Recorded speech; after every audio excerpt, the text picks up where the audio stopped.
Disclaimer ఏంటంటే, first నేను doctor కాదు. సో, నెక్స్ట్ పాయింట్, నేను ఎవరిని ఇది వాడమని ఫోర్స్ చేయట్లేదు. థర్డ్ థింగ్, ఇది ప్రమోషనల్ వీడియో కూడా కాదు. ఇది జస్ట్ నాకు జరిగిన ఒక ఇన్సిడెంట్ మీతో షేర్ చేసుకుంటున్నాను.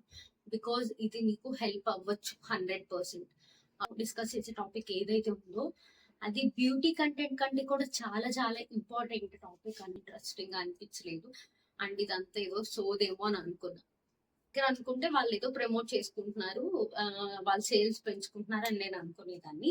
అందరూ డాక్టర్స్ ని కూడా కన్సల్ట్ చేస్తే ప్రతి డాక్టర్ విషయం చెప్తారనేది కూడా లేదనమాట.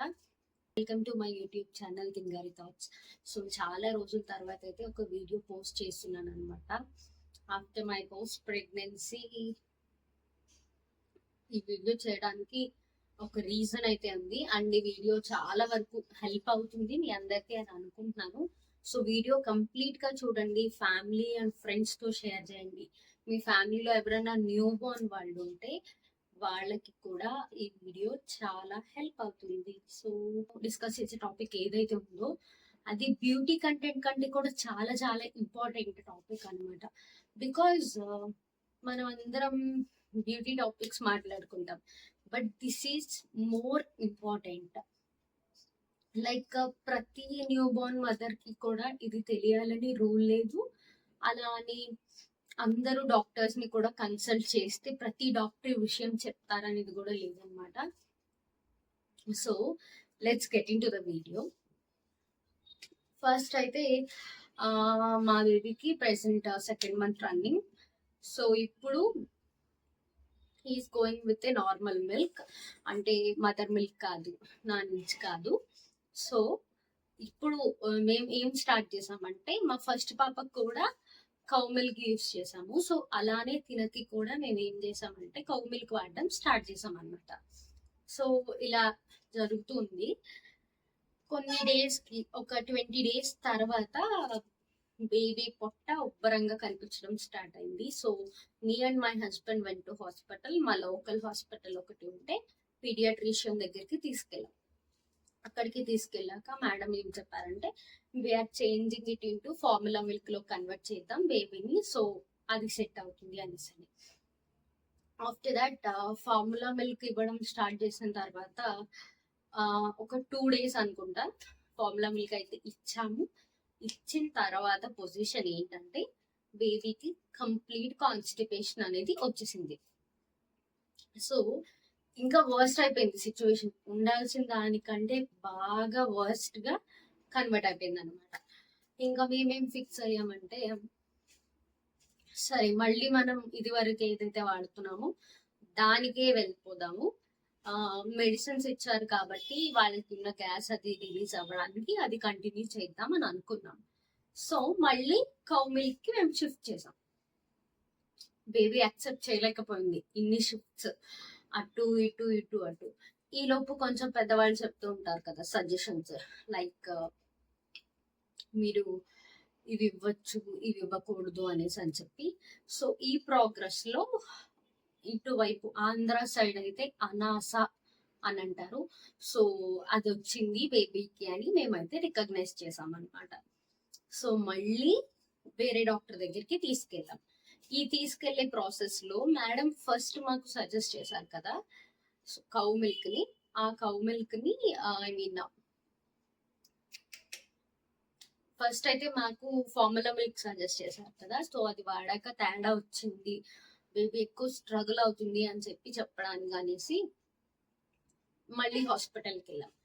వెళ్తే there is something issue, blood test చేద్దాం బేబీ కన్నా. అంత చిన్నపిల్లలకి బ్లడ్ టెస్ట్ ఏంటా అని చాలా భయపడ్డాం. సరే చేశారు, చేశాక ఏదో ఇన్ఫెక్షన్ ఉంది అది ఇది అని చెప్పుకొచ్చారు. That is okay. కాకపోతే అంత చిన్న బేబీకి బ్లడ్ తీయడం అనేది చాలా బాధ కలిగిన విషయం నాకైతే. ఇది అయిపోయింది. సో ఇక్కడ తగ్గట్లేదు అని చెప్పి చెప్పాను కదా ఆల్రెడీ మీకు, అనాస అనేదో ఉంటుంది అనేసి అన్నారని చెప్పి మళ్ళీ వేరే హాస్పిటల్ కి తీసుకెళ్ళాం, పర్టికులర్ గా దీన్ని ట్రీట్ చేయడానికి. సిటీస్ లో వీటికి సంబంధించి ఎంతవరకు అవగాహన ఉంటుందో నాకైతే తెలీదు. బట్ మేముండే టౌన్ ఐ మీన్ పల్లెటూరుల్లో కానివ్వండి, టౌన్స్ లో కానీ ఇలాంటివి బాగా రికగ్నైజ్ చేయగలుగుతారనమాట పెద్దవాళ్ళు. సో ఇది అనాస అని చెప్పి దానికి ఒక నేమ్ పెట్టారు. సో మళ్ళీ పర్టికులర్ గా దాన్ని ట్రీట్ చేసే డాక్టర్ దగ్గరికి వెళ్ళాం మేము. ఇలా వెళ్ళిన తర్వాత అక్కడ ఒక మెడిసిన్ ఇచ్చారు. సో ఆయింట్మెంట్ బేబీకి అప్లై చేస్తున్నాము. తనకు వచ్చిన ర్యాష్ ఏదైతే ఉందో అదైతే క్లియర్ అయిపోయింది. Okay, but still baby crying ఆపట్లేదు నైట్ టైం. మాకు అర్థం కాలేదు. అరౌండ్ ఒక 1 వీక్ నుంచి సరిగ్గా నిద్రపోకుండా అలా ఏడుస్తూనే ఉంటే ఏం చేయాలో తెలియలేదు. మళ్ళీ ఇంకొక డాక్టర్ ఎవరినో సజెస్ట్ చేశారు, అక్కడికి వెళ్ళాం. అక్కడ కూడా ఏదో ట్రీట్మెంట్ చేశారు, వచ్చేసాం. సో ఫైనల్లీ మాకు ఇంకొక డాక్టరే రికమెండ్ చేశారు, వేరే డాక్టర్ని, పిడియాట్రిషియన్ ని, ఎండి అన్న. సో అక్కడికి వెళ్ళాం అనమాట. అక్కడికి వెళ్ళిన తర్వాత మేము చెప్పాం బేబీకి ఫస్ట్ కౌ మిల్క్ స్టార్ట్ చేసాము. సో కౌ మిల్క్ నుంచి తర్వాత మళ్ళీ ఫార్ములా మిల్క్ వచ్చాము. ఫార్ములా మిల్క్ వచ్చిన తర్వాత బేబీ చాలా ఇబ్బంది పడింది. దాని తర్వాత మళ్ళీ బఫెలో మిల్క్ వచ్చాము. బఫెలో మిల్క్ కూడా తను యాక్సెప్ట్ చేయలేకపోతుంది ఇప్పుడు. What we have to do మాకేం అర్థం కావట్లేదు. నైట్ అంతా ఏడుస్తూనే ఉంటున్నాడు, భయం వేస్తుంది అని చెప్తే, సో అప్పుడు డాక్టర్ మాకు క్లియర్ చేశారనమాట. బేబీస్ కి మనం ఇచ్చే feeding, I mean formula milk కానీ కౌ మిల్క్ కానీ ఇచ్చే దాంట్లో మిల్క్ ఎంతైతే ఇంపార్టెంట్ రోల్ ప్లే చేస్తుందో అలాగే ఎగ్జాక్ట్లీ మనం ఫీడింగ్ చేసే ఫీడింగ్ బాటిల్ కూడా అంతే ఇంపార్టెంట్ రోల్ ప్లే చేస్తుంది. రెగ్యులర్ గా వాటిని శానిటైజ్ చేస్తున్నాము, లైక్ వాటర్ లో బాయిల్ చేయడము, డేకి 3 times నీట్ గా బాటిల్ క్లీన్ చేయడము, దాంట్లో తీసుకెళ్తున్నాం. ఈ హైజీన్ అంతా కూడా బేబీతో మేము మెయింటైన్ చేస్తున్నాం. But one it comes to the milk, మా బేబీ లాక్టోస్ కంటెంట్ ని ఎక్కువ యాక్సెప్ట్ చేయలేదు అనేసి అని చెప్పి ఎప్పుడైతే డాక్టర్ చెప్పారో okay this is the problem అని మేము అనుకున్నాం. తర్వాత ఆయన చెప్పిన విషయం ఏంటంటే, ఇలా లాక్టోస్ యాక్సెప్ట్ చేయలేని బేబీస్ ఎవరైతే ఉంటారో వాళ్ళకి యానిమల్ మిల్క్స్ ఇవ్వకూడదు, like cow milk, buffalo milk ఇవ్వద్దు. అలానే ఫార్ములా మిల్క్ కూడా డైరెక్ట్ ఫార్ములాస్ అనేవి పెట్టకూడదు. They have to use the zero lacto milk అనేది వాళ్ళకి ఇవ్వడం స్టార్ట్ చేయాలి. సో దాంట్లో వచ్చేసి సమ్ సోయా ప్రోటీన్ అలాంటివి ఉంటాయి. ఆ పౌడర్ అయితే మాకు సజెస్ట్ చేశారు. ఫార్ములా మిల్క్ అంటే పౌడర్, పాల పొడి, అందులో జీరో లాక్టోస్ అని ఉన్నది, వాళ్ళు మాకు ప్రొవైడ్ చేశారనమాట. సో అది ఇవ్వడం స్టార్ట్ చేశాక బేబీ ఇస్ గుడ్. కానీ ఆ హాస్పిటల్కి వెళ్ళిన తర్వాత మాకు చాలా ఇంపార్టెంట్ గా తెలిసిన ఒక విషయం ఏంటంటే, మనం రెగ్యులర్ గా ఇచ్చే ఫీడింగ్ బాటిల్స్ కి దాంతో ఆ మిల్క్ తాగేటప్పుడు కూడా ఫీడింగ్ సరిగ్గా ఇవ్వకపోతే బాటిల్తో వాళ్ళ స్టమక్ లోకి కొంచెం ఎయిర్ అనేది వెళ్ళిపోతుంది. సో అలా వెళ్ళిపోయిన దాని వల్ల కూడా బేబీ షుడ్ ఎఫెక్ట్, దాని వల్ల కూడా వాళ్ళు ఇబ్బంది పడతారు అనేది ఆ రోజు తెలిసింది. నేనైతే అది వినగానే ఇదేంటిది ఇలా చెప్తున్నారు, పాల బాటిల్ ప్రమోషనా అని అనుకున్నా. మేబీ పాల బాటిల్ ప్రమోషన్ ఏమో అని అనుకునేసరికి ఐ డోంట్ థింక్ సో, నాకు అంత ఇంట్రెస్టింగ్ గా అనిపించలేదు. అండ్ ఇదంతా ఏదో సోదేమో అని అనుకున్నా. తర్వాత మేము రెగ్యులర్ గా మెడికల్ షాప్స్ లో ఏ మిల్క్ బాటిల్స్ అయితే దొరుకుతాయో ఫీడింగ్ కి, ఆ బాటిల్స్ తీసుకొచ్చి వాటితోనే చేస్తున్నాం. బట్ అవి కూడా మంచి బ్రాండ్స్ నుంచి. తర్వాత డాక్టర్ సజెస్టెడ్ మీ, ఒకవేళ నిజంగా వాళ్ళ దగ్గర అనుకుంటే వాళ్ళు ఏదో ప్రమోట్ చేసుకుంటున్నారు, వాళ్ళు సేల్స్ పెంచుకుంటున్నారు అని నేను అనుకునేదాన్ని. బట్ స్ట్రిక్ట్ గా నాకు డాక్టర్ ఫాలో అవ్వాల్సిన విషయం ఒకటి ఏం చెప్పారంటే, అర్జెంట్ గా మిల్క్ బాటిల్ చేంజ్ చేయాలి. సో మీరు వాడేది ఏదైతే ఉందో అది పర్ఫెక్ట్ కాదు, దానికి ఇచ్చే నిప్పలు ఏదైతే ఉందో అది కరెక్ట్ కాదు, వేరే బాటిల్ ఒకటి సజెస్ట్ చేస్తానని చెప్పి, అమెజాన్ లో దొరుకుతుంది ఇది, మా దగ్గర కూడా దొరకదు, మీరు అమెజాన్ లోనే కొనుక్కోవాలి అని చెప్పి చెప్పారనమాట.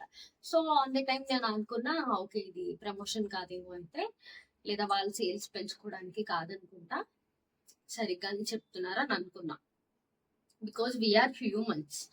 ఫస్ట్ ఏదైనా విషయం ఉంటే మన బ్రెయిన్ లోకి నెగిటివ్ థాటే వస్తుంది, తర్వాత పాజిటివిటీ రావడానికి టైం పడుతుంది. అలా అని చెప్పి అన్ని డాక్టర్స్ దగ్గర తిరిగి తిరిగి తిరిగి వాళ్ళు ఇచ్చే మెడిసిన్స్, వాళ్ళు చేసే టెస్ట్లు, నేను మీకు బ్లడ్ టెస్ట్ ఒకటి చెప్పాను, బట్ వాళ్ళు చాలా చేస్తారు అనమాట. సో ఇవన్నీ క్యాలిక్యులేట్ చేసుకున్న తర్వాత నేను ఫిక్స్ అయిపోయాను, డాక్టర్స్ అందరూ కూడా కమర్షియల్ అయిపోయారు, వాళ్ళు బేబీస్ని ఇబ్బంది పెట్టేసి అయినా సరే వాళ్ళు చేయాలనుకుంది చేసేస్తారు అనేసి అని చెప్పి. బికాస్ ఫస్ట్ చేసిన ఏ టెస్ట్లలోని కూడా ఏం ఉపయోగం లేదు, జస్ట్ వాళ్ళు చేయాలనుకున్నారు చేసేసారు అంతే. This is really truth. ఎందుకంటే యాజ్ ఎ మదర్ బేబీ అలా ఏడుస్తుంటే నేను చాలా బాధపడిపోయాను అనమాట. తర్వాత what I came to the point, నన్ను ఒక పాయింట్ అయితే గట్టిగా ట్రిగర్ చేసింది ఏంటంటే, డాక్టర్స్ అందరూ ఇలానే అయిపోయారేమో, ఇలానే బాధ పెట్టేస్తారేమో పిల్లల్ని, హాస్పిటల్కి తీసుకెళ్లాలంటేనే భయం వేసిన స్టేజ్ అయితే వచ్చిందనమాట. అక్కడి నుంచి ఐ అండర్స్టూడ్, ఈ డాక్టర్ దగ్గరికి వెళ్ళిన తర్వాత ఈయన ఒక బాటిల్ సజెస్ట్ చేశారు కదా, సో ఆ బాటిల్ వచ్చేసి ఇదన్నమాట, ఫిలిప్స్ ఎవెంట్ వాళ్ళది. ఇది 3.0 సిరీస్. సో ఏంటి స్పెషాలిటీ ఇందులో అని నేను కూడా అనుకున్నా, బట్ బాటిల్ వచ్చిన తర్వాతే నాకు అర్థమైంది. సో దీని నిబ్బలు ఏదైతే ఉందో ఇది వచ్చేసి హ్యూమన్ మదర్ మిల్క్ ఇచ్చేటప్పుడు ఎలా అయితే ఉంటుందో అలానే ఉంటుంది. ఇది సిగ్గుపడే విషయమే కాదు, we have to say this, because ఇలాగే ఫార్ములా మిల్క్ ఇచ్చి పిల్లల్ని పెంచే వాళ్ళందరికీ కూడా ఈ వీడియో చాలా హెల్ప్ అవుతుందని చెప్తున్నాను అనమాట. బికాస్ ఇది ఇట్లా పెట్టినా కూడా దీంట్లోంచి మిల్క్ రాదు, జస్ట్ మనం ఇలా ప్రెస్ చేస్తే తప్ప ఇందులోంచి మిల్క్ అయితే రాదు. సో అందుకోసమే దీనిలోంచి బేబీ పొట్టలోకి ఎయిర్ వెళ్లకుండా ఉండడానికి ఛాన్సెస్ ఎక్కువ ఉంటాయి అని చెప్పి నాకు డాక్టర్ ఇప్పుడు ఎక్స్ప్లెయిన్ చేశారనమాట. సో అంత ఎక్స్ప్లెనేషన్ తర్వాత నేను ఇదైతే పర్చేస్ చేశాను. ఈ బాటిల్ అయితే కంపల్సరీ తీసుకోవచ్చు. దీని లింక్ మాత్రం నేను డిస్క్రిప్షన్ లో ఇస్తాను, కుదిరితే ఈ బాటిల్ తీసుకోవడానికి ట్రై చేయండి. బాటిల్ ఫీడింగ్ చేసే ప్రతి ఒక్కళ్ళు కూడా అయినంత వరకు ఈ బాటిల్స్ ప్రిఫర్ చేయండి మన రెగ్యులర్ బాటిల్స్ కంటే. ఇది బేబీ స్టమక్ లోకి గ్యాస్ వెళ్ళకుండా, ఎయిర్ వెళ్ళిపోకుండా చాలా వరకు ఫేవర్ చేస్తారు అనమాట. హోప్ యూస్ చేస్తున్న దగ్గర నుంచి 2 చేంజెస్ బాగా గమనించాను. బేబీ పాలు తాగగానే పొట్ట ఉబ్బరంగా అవ్వట్లేదు, అలాగే మెత్తగానే ఉంటుంది, గట్టిగా బిగిసిపోయినట్టు అలా లేదు. అండ్ సెకండ్ థింగ్, ఈ గ్యాస్ట్రిక్ ఇష్యూ అనేది తనకి తగ్గింది. నెక్స్ట్, మీలో కూడా చాలా మందికి మీ పిల్లలకి ఈ ప్రాబ్లం ఉండొచ్చు. ఒకసారి మీరు ఇలాంటి ప్రాబ్లం ఏదైనా ఫేస్ చేస్తున్నారన్నప్పుడు డాక్టర్ని కన్సల్ట్ చేయండి. అలా కాకుండా అంటే ఓకే, ఇది వరకు పెద్దవాళ్ళు చెప్పేవారు అవన్నీ ఓకే, నేను ఒప్పుకుంటాను, రూట్స్ అనేవి ఎప్పుడూ అలానే ఉంటాయి. కాకపోతే here the problem is generations మారే కొద్దీ మనలో ఎనర్జీస్ కానీ ఫుడ్స్ కానీ అన్నీ చేంజ్ అయిపోయాయి. సో ఇలా ఉన్న ప్రక్రియలో ఖచ్చితంగా చాలా ఇబ్బంది పడతాం మనం అదే ఫాలో అయితే. అందుకోసం I want to clarify this. ఒకవేళ మీ పిల్లలు ఫార్ములా మిల్క్ తో ఇబ్బంది పడుతున్నారంటే maybe their bodies was not ready to accept that. Maybe వాళ్ళు 0 లాక్టోజ్ అని ఉన్న దానికి కన్వర్ట్ అవ్వాలేమో. ఒకసారి మీరైతే మీ పీడియాట్రిషియన్ ని కన్సల్ట్ చేయండి. బికాస్ పిల్లలు ఎందుకు ఏడుస్తున్నారో తెలియట్లేదు, వాళ్ళు ఏడుస్తూనే ఉంటున్నారు. మనం టైంకి మిల్క్ ఇస్తున్నాం, ఫీడింగ్ టైం టు టైం చేస్తున్నాం, మెడిసిన్స్ వేస్తున్నాం, కానీ ఏడుస్తున్నారు అంటే మేబీ వాళ్ళ గట్ హెల్త్ బాగోకపోవడమో, డైజెషన్ బాగోకపోవడమో ఏదో ఉంటుంది. డైజెషన్ బాగోలేదు అంటే ఖచ్చితంగా మిల్క్ లో ఏదో ప్రాబ్లం ఉంది, వాళ్ళు యాక్సెప్ట్ చేయలేకపోతున్నారు అనేసి. సో ఇప్పుడు ఈ మిల్క్ ని కూడా మమ్మల్ని వెంటనే షిఫ్ట్ చేయమని చెప్పలేదు. ఒకసారి కౌ మిల్క్ ఇవ్వండి, ఒకసారి 0 లాక్టోజ్ అని ఉన్న మిల్క్ ఇవ్వండి, ఒకసారి కౌ మిల్క్, ఒకసారి అది. నెమ్మదిగా కౌ మిల్క్ ని పక్కకి పెట్టేసి దీనికి కన్వర్ట్ చేయండి. బికాస్ బేబీస్ వెంటనే యాక్సెప్ట్ చేయలేవు, వాళ్ళ బాడీ వెంటనే తీసుకోదు. అందుకోసం మాత్రం ఇలా ఫాలో అవ్వమని ఒక 3 days ఇలా ఫాలో అయ్యి మళ్ళీ కనిపించమని చెప్పారు. అది కంప్లీట్ గా క్యూర్ అయిపోయింది. He's doing good right now. So ఒకవేళ మీ పిల్లలకి కూడా ఈ ప్రాబ్లం ఉండొచ్చు, మీకు అర్థం కాకపోవచ్చు ఏం జరుగుతుందని, లేదా మనం ఉన్న ప్లేసెస్ లో సరైన డాక్టర్స్ లేకపోయి ఉండొచ్చు, పీడియాట్రిషియన్స్. అందుకోసం మీరు ఒకసారి వీడియో చూడండి. ఒకవేళ కుదిరితే కనుక ఖచ్చితంగా ఇది ట్రై చేయండి. బికాస్ మీరు నార్మల్ ఫార్ములా మిల్క్ ఇచ్చేదానికంటే ఇది ఇవ్వటం వల్ల హెల్పే. అండ్ నేను డిస్క్రిప్షన్ లో రాస్తాను. నేను లింక్ అది ఏం లేదు, నేను హాస్పిటల్లోనే తీసుకున్నా. డిస్క్రిప్షన్ లో అయితే నేను మెన్షన్ చేస్తాను వాళ్ళు ఏ పౌడర్ ఇచ్చారు ఏంటి అనేసి అని. సో మీలో ఎవరికన్నా ఈ కైండ్ ఆఫ్ ప్రాబ్లం ఉంది, వాళ్ళు మోషన్ పాస్ చేయడం ఇబ్బంది అవుతుంది, ఇంకా ఏమన్నా ఎక్స్ట్రా ప్రాబ్లమ్స్ ఉన్నాయి అంటే ఖచ్చితంగా ఒకసారి ఇది ట్రై చేసి షిఫ్ట్ అయ్యి చూడండి. Maybe chances are good, better అయితే వెల్ అండ్ గుడ్ కదా. And this video helps to you. Bye. మీకు ఇంకా న్యూ మామ్ సజెషన్స్ ఏమైనా కావాలంటే కామెంట్ సెక్షన్ లో కామెంట్ చేయండి. నేను మరిన్ని వీడియోస్తో ఇక్కడ నుంచి రెగ్యులర్గా మీతో కాంటాక్ట్లో ఉంటాను. Bye. Share with your family and friends. Subscribe for more.